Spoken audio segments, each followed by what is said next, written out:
ها دابا انا غنخليه ومني غنوجدو غنقلبو شويه.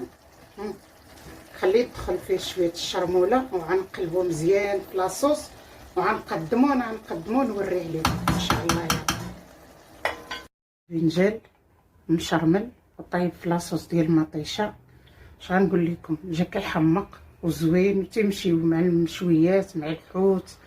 تاكليه هكا ماكله رئيسيه فنه. وديه معاك للبحر، خليه حتى يبرد يبات في الثلاجه. الصباح ديريه في البواطات وديه معاك وهانتي واكله الدبنجال طايب على حقه وطرقه. بحق الدنجال نوصيكم منين يجي هذيك الليله لغدا طيبيه. يكذب عليك كذاب الدنجال يقول لك تيبقى في الثلاجه مزيان. لا راه كيفسد. الفلفله اللي كتبقى مزيانه واخا تبقى حتى 15 يوم حتى 20 يوم. وها هو بصح